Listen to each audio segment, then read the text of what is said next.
Hello everyone, good morning. हमारा chapter चल रहा था chapter number 4, the first civilisation in India.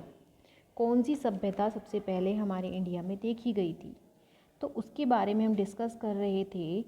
तो हमने इंडस वैली को देखा। इंडस वैली जो हड़प्पा वैली सिविलाइजेशन है, वो सबसे पहले फाउंड की गई थी हमारी इंडिया के अंदर। तो उसके बारे में हमने देखा कि वो कब डिस्कवर हुई थी, किसने उसको डिस्कवर किया था, कहाँ पर लोकेटेड थी, उसकी सभ्यता की क्या हदें थी।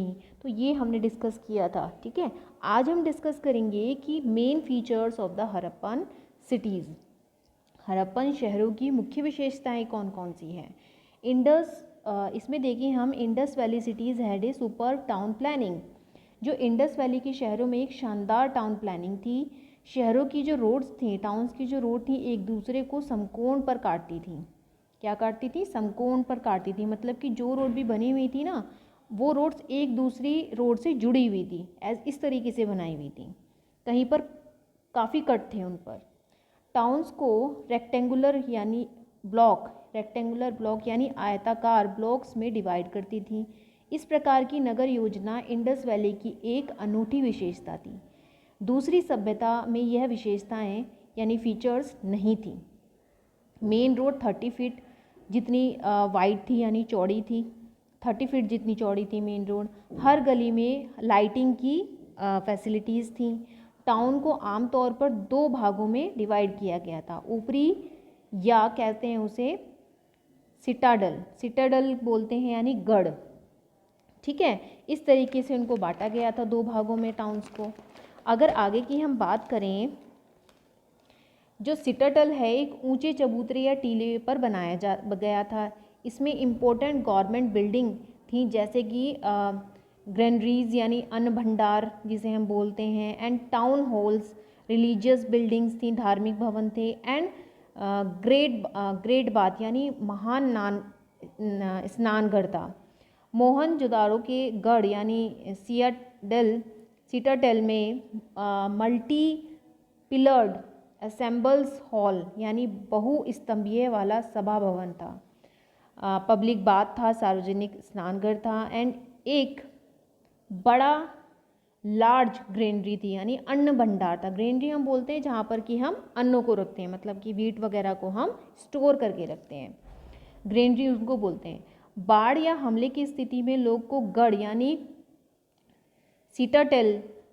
डेल में शरण लेनी पड़ती थी, क्योंकि वो काफ़ी ऊंचाई पर बना हुआ था।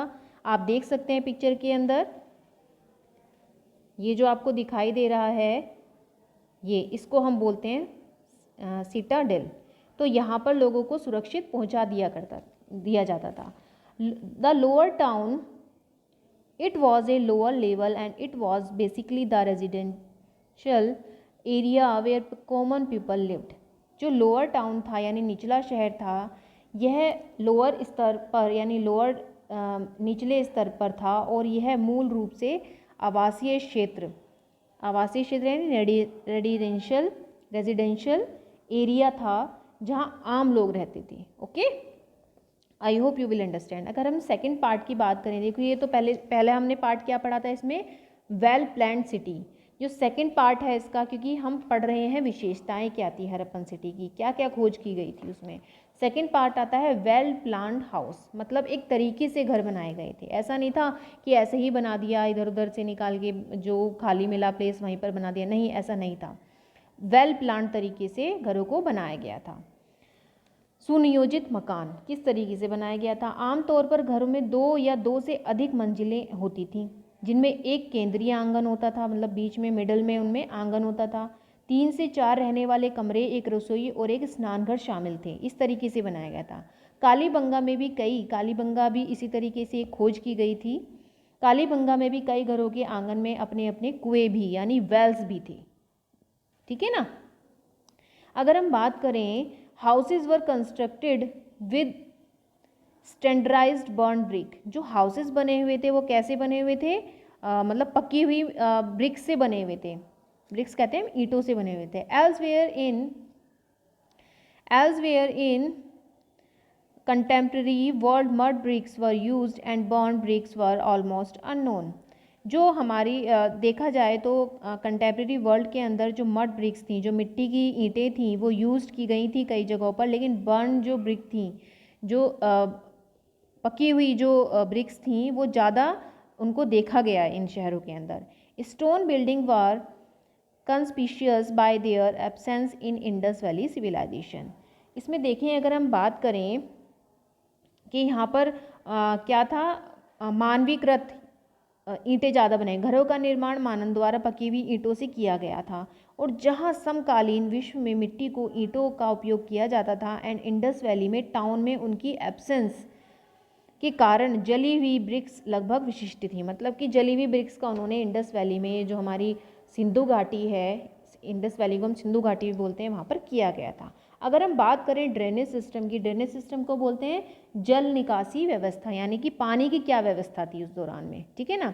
The drainage system of Indus valley was remarkable. जो ड्रेनेज सिस्टम था वो बहुत ही रिमार्केबल था, बहुत ही शानदार था। Drain connect bathroom in the house with drain in the street. जो ड्रेन थी, जो नालियाँ थी, वो कनेक्ट थी बाथरूम से, ठीक है, हाउसेस के अंदर जो बाथरूम बने हुए थे, और वो जो पानी था नालियों के द्वारा स्ट्रीट की गलियों से होकर के, जो स्ट्रीट थी वहाँ से होकर के, क्योंकि गलियों में भी नालियाँ बनी हुई थी, जो स्ट्रीट थी वहाँ पर भी नालियाँ बनी हुई थी, वहाँ से होकर के किधर मिलता था, वो रिवर में मिल जाया करता था पानी, ठीक है। नालों का पानी नदी में बह गया। गलियों में सीवर बड़े ईंट स्लैब से ढके हुए थे, जो सीवर्स लाइन होती हैं जहाँ पे कि पॉटी वगैरह करते हैं सब, तो सीवर्स जो होते हैं बड़े बड़े स्लैब से ढके हुए थे, ईंटों की स्लैब से ढके हुए थे। एंड निरीक्षण, यानी निरीक्षण की बात करें अगर हम, तो निरीक्षण करने के लिए, जो देखने के लिए जाते थे, एंड रिपेयर के लिए नियमित अंतराल पर मेन हॉल एक बनाया गया था, जहाँ पर मेन हॉल से वो लोग जाते थे और जो गंदगी होती थी उनको साफ़ करते थे अच्छे से। एक मेन हॉल बनाया गया था, उनको प्रदान किया गया था, जिससे कि वो इजीली उसको भी टाइम टाइम पर क्लीन करते रहें। तो ड्रेनेज सिस्टम कितना नेक्स्ट लेवल का था, ठीक है ना। फोर्थ पॉइंट आता है इसमें कि इम्पोर्टेंट बिल्डिंग भी थी वहाँ पर। ऐसा नहीं था कि बस यही थी चीज़ें, इंपॉर्टेंट बिल्डिंग्स भी थी बहुत सारी। इंपॉर्टेंट बिल्डिंग क्या थी वहाँ पर? एक ग्रेट बाथ, यानी बढ़िया स्नान। इसमें सुंदर ईंटों से बना हुआ एक कुंड है। ईंटों की सीढ़ियाँ टैंक तक जाती हैं। टैंक के निचले हिस्से में इसे खाली करने के लिए नालियाँ हैं, ठीक है। तो कितनी सुंदर व्यवस्था की गई थी यहाँ पर। The bottom of the tank drain to the empty it, खाली करने के लिए उसको। The great bath was probably use for some important rituals. जो ये ग्रेट बाथ था, जो ये बड़ा स्नानघर था, बढ़िया स्नानघर था, इसको बेसिकली यूज़ किया जाता था। जो उनके रिचुअल्स होते थे, सांस्कृतिक कार्यक्रम होते थे, या कुछ सेरेमनी होती थी उसके लिए, या कोई रीजनल फेस्टिवल हुआ करते थे, तब उसको, इस ग्रेट बाथ को यूज़ किया जाता था। Okay, I hope you will understand. इसी के अंदर आता है इंपॉर्टेंट बिल्डिंग में, एक तो ग्रेट बाथ हो गया, बढ़िया स्नानघर हो गया, दूसरा हो गया ग्रेनरी। ग्रेनरी मैंने आपको पहले भी बताया था क्या होती है ग्रेनरी। ग्रेनरी होती है जो सूखा अनाज हम स्टोर करके लोगों के लिए रखते हैं, ठीक है ना, तो उसको हम बोलते हैं ग्रेनरी। उसको हम क्या बोलते हैं? ग्रेनरी बोलते हैं, ठीक है। The granary was use for storing grain. Granary का जो यूज़ होता था, अनाज घर का जो यूज़ होता था, वो बेसिकली स्टोर करने के लिए होता था, जो वीट वगैरह होती थी।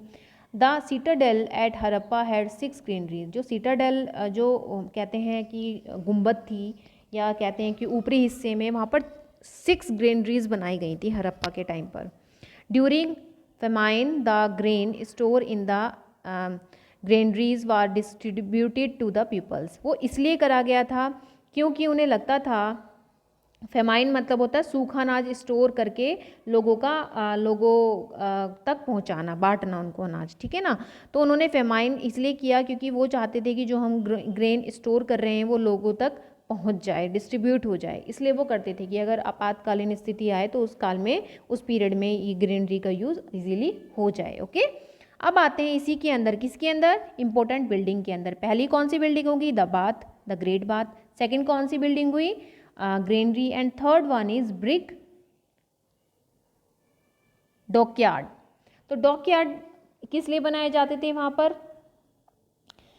लोथल में एक गोदी यार्ड की, यानी डॉक यार्ड की प्रेजेंस हुई कि वह प्रोबेबली एक बंदरगाह, यानी पोर्ट सिटी था, पोर्ट सिटी, जहाँ से कि ट्रेडिंग आसानी से हो सके। लोथल और कालीबंगा में मिली अग्निवेदियाँ यानी फायर की बड़ी बड़ी मशालें मिली थी, उनसे ये पता चलता है, फायर एल्टार्स जिसे बोलते हैं, हमसे संकेत मिलता है कि हमें पता चलता है कि यहाँ किसी प्रकार का बलिदान दिया गया था। तो इस तरीके से हमें 3 टाइप्स की बिल्डिंग मिली थी। एक द ग्रेट बाथ मिली, द ग्रैंडरीज मिली and the brick dockyards मिले। ठीक है ना, एक तरह से क्या थे वो लोथल में मिले थे वो, और एक तरह से क्या थे वो पोर्ट सिटी थी। ठीक है, जहाँ से कि लोग आ जा सकें इधर उधर। अब आते हैं अपने नेक्स्ट पॉइंट पर, लाइफ ऑफ द पीपल। ठीक है, अब वहाँ के लोगों की लाइफ के बारे में जानेंगे, क्योंकि जो आर्कियोलॉजिस्ट को मिला, जो पुरातत्व विभाग के लोग थे, उनको क्या क्या बहुत सारी चीज़ें मिली थी, तो उन्होंने ही इससे बताई ये सारी चीज़ें हमें हिस्ट्री के अंदर। Agriculture was the main occupation of the people. Agriculture जो था, किसानी जो थी, वहाँ का मेन ऑक्यूपेशन था लोगों का।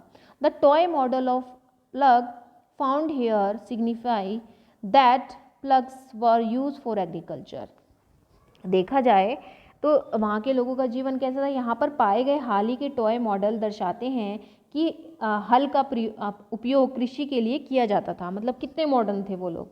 ठीक है ना, हल का प्रयोग कृषि के लिए किया जाता था। Since most of the city here was built on the river bank. जो ज़्यादातर सिटीज़ थी वो रिवर के, जो जितनी भी रिवर्स थी उनके तट, यानी बैंक बोलते हैं हम, उसके आसपास ही तट पर थी। There was a regular supply of water. वो क्यों थी? क्योंकि उनको कल्टीवेशन के लिए, इरिगेशन के लिए उनको पानी बराबर मिलता रहे उनकी क्रॉप्स को। ठीक है ना, और उनकी बेसिक नीड भी कंप्लीट होती रहे। The annual flood in the Indus valley river made the land very fertile. जो ईयरली बाढ़ आती थी, फ्लड आता था, उससे क्या होता था, इंडस वैली जो भर जाती थी और बहुत ही उसकी ज़मीन जो थी वेरी फर्टाइल हो जाती थी, उपजाऊ हो जाती थी। The presence of granary show that they had enough stock of grain and were prosperous. आप देख सकते हैं इस प्रेजेंस से, इतनी अच्छी चीज़ें होने के बावजूद, मतलब क्या था कि ग्रेनरी उनके पास इतनी सारी थी कि वो स्टॉक करके रख लिया करते थे, और वहाँ पर समृद्ध हड़प्पा को माना गया कि वो प्रॉस्पेरस है, यानी समृद्ध उसको माना गया हड़प्पन को, कि वहाँ पर हर चीज़ थी। वहाँ पर एग्रीकल्चर भी हुआ, वहाँ पर मॉडर्न तरीके से टाउन बनाए गए, हर तरह की फैसिलिटीज़ थी। ठीक है ना, ग्रेनरी स्टोर की गई। तो द प्रेजेंस ऑफ ग्रेनरीज, जो हमें अनाज के भंडार मिले थे, उनसे ये शो होता है कि वहाँ पर क्या था, इनफ स्टॉक था ग्रेन्स का, जिससे क्या दर्शाते हैं, वो उनके समृद्ध होने को दर्शाते हैं। The use of burn bricks for making houses indicate that they were use for protection against flood. ये जो हमने देखा कि वो बर्न ब्रिक यानी कि भुनी हुई जो मिट्टी होती है, उससे बनी हुई जो ईंटें होती हैं, उससे उन्होंने हाउस बनाए, ये इंडिकेट करता है, ये दर्शाता है कि वो प्रोटेक्ट करना चाहते थे किससे, फ्लड से अपने आप को, जो बाढ़ें वगैरह आती है ना, उनसे अपने आप को प्रोटेक्ट करना चाह रहे थे। ओके, आगे आते हैं the evidence of barley from the site of Banawali. जो हमें प्रमाण मिले, जो मतलब हमारी एक फसल का नाम है, फ्रॉम द साइट ऑफ बारावली। एक बारावली की साइट थी, जैसे हड़प्पन एक साइट थी, इसी तरीके से बारावली भी एक साइट थी। वो इंडिकेट करते हैं वीट एंड बार्ले, यानी अनाज और जौ वहाँ पर मेन क्रॉप था उस टाइम पर। राइस हंग, चावलों का भूसा भी देखा गया था वहाँ पर। राइस हंग, हस्क बोलते हैं हम चावल का भूसा, यानी भूसी जो होती है उसको बोलते हैं हम। Found embedded in clay and pottery indicate that rice was grown in Lothal।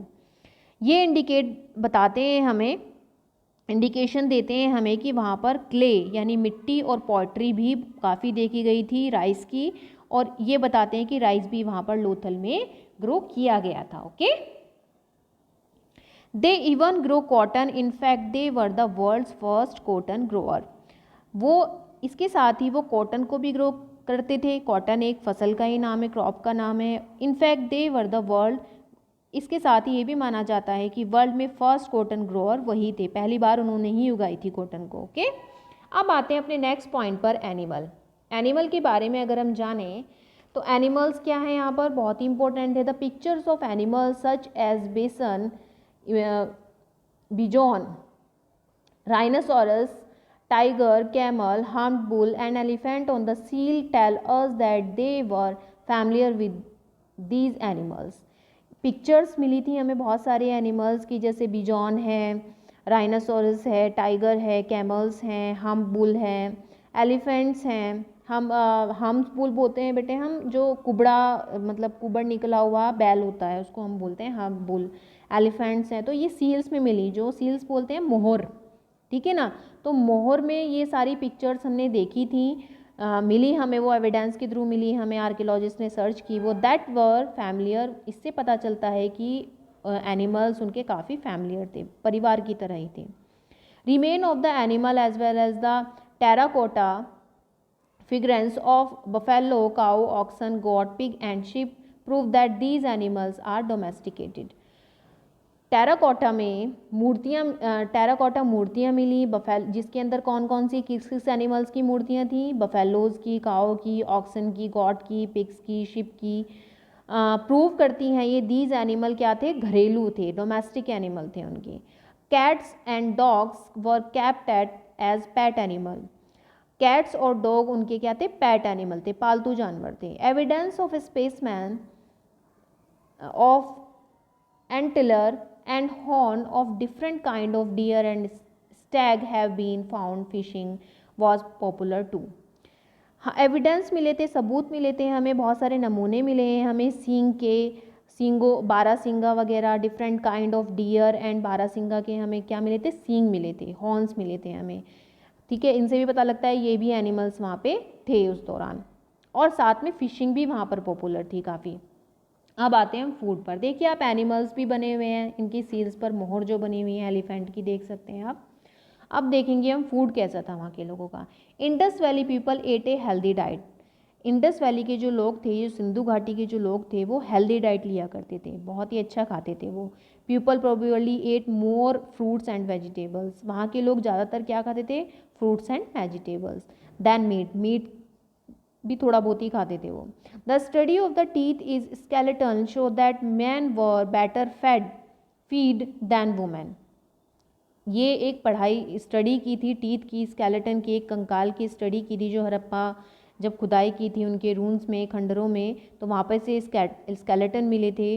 तो उनके टीथ की जो स्टडी की उसमें देखा गया कि जो मैन जो थे वो बेहतर, उनको मैंस को बेहतर खिलाया गया था वुमेन के वुमेन से, ओके। वुमेन्स को कम हेल्दी डाइट नहीं दी गई थी, बल्कि मैन को हेल्दी डाइट दी गई थी, बेहतर खिलाया गया था उनको, काफ़ी अच्छा खाना खिलाया गया था। Most people had healthy teeth. ज़्यादातर लोगों के वहाँ पर हेल्दी ही टीथ थे। ड्रेसेस कैसे वियर करते थे पहले जो वहाँ पर लोग थे, they used both cotton and woollen garments. वो वुलन के कपड़े भी पहनते थे और कॉटन के कपड़े भी पहनते थे।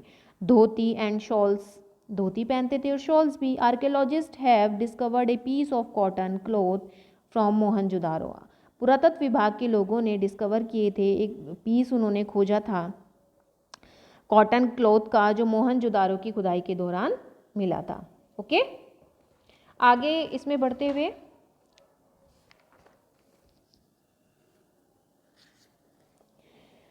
The spindles for spinning threads found here indicate that they produced cotton and woollen textile. साथ ही हमें क्या मिली, कताई के धागे की धुरी भी मिली हमें, जिससे इंडिकेट होता है कि वहाँ के लोग जो कॉटन थे और वुलन टेक्सटाइल भी वहाँ पर उस टाइम पर घर घरों में थी। Ornament such as ring, ornament होता है गहने, तो गहने भी मिले हैं, जैसे कि रिंग्स मिली, इयर रिंग्स मिले, नेकलेसेस मिले, बैंगल्स मिली, हेड बैंड्स मिले, फॉर बाइंडिंग हेयर, बालों को बांधने के लिए ये सारी चीज़ें हमें मिली। मेड ऑफ गोल्ड, किस किस से बने हुए थे वो, गोल्ड से, सिल्वर से, कॉपर से और प्रीशियस स्टोन से, बीड से, मोतियों से। इवोवरी यूज्ड, ठीक है ना, सींगों से भी बनाए गए थे वो, ठीक है ना, दांतों से भी बनाए गए थे एनिमल्स के। Both man and women were jewellery, man and women दोनों ही ज्वेलरी वियर करते थे। Women were beauty conscious, women बहुत ही ब्यूटी कॉन्शियस थी, ध्यान रखती थी वो अपना। They use cosmetic like face paint and different hair style, वो कॉस्मेटिक यूज़ करती थी फेस पेंट को पेंट करने के लिए, और डिफरेंट हेयर स्टाइल भी बनाती थी। Both man and women kept long hair, man and womens के दोनों के ही लंबे बाल थे। I hope you will understand. बाकी के टॉपिक्स हम नेक्स्ट वीडियो में कवर करेंगे, okay. Stay safe, stay home, thank you so much.